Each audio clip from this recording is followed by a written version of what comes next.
Racial disparities are coming out to be such an important aspect of cancer care.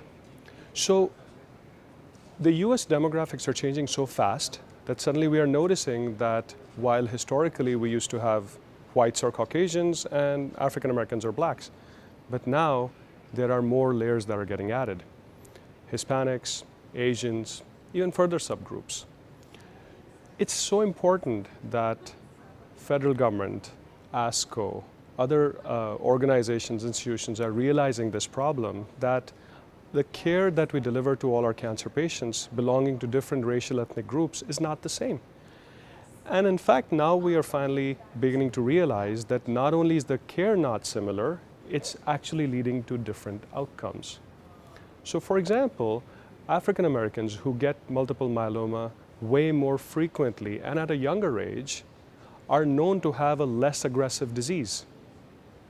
They are supposed to have a better outcome, but their outcomes don't always match up for that advantage that they should have, primarily because they don't get access to the right care at the right time.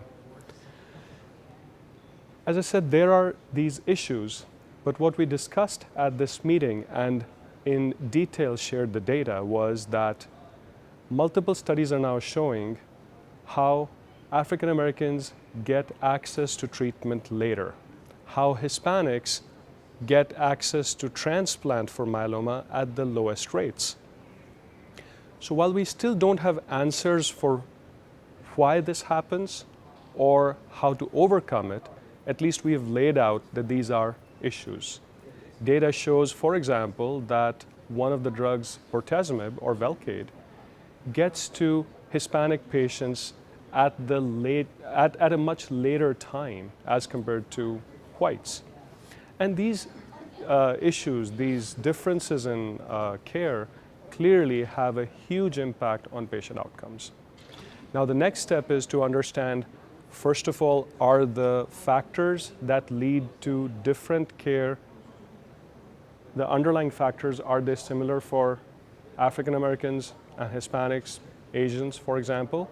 Or is it possible that the factors that occur in African Americans are unique to them? The factors that occur in Hispanics are unique to those. And then the next step obviously would be how to overcome them.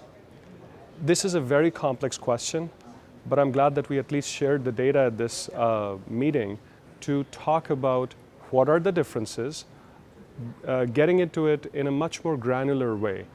What are the drugs that are not being given to which groups early enough? What are the procedures that are not being given to which groups?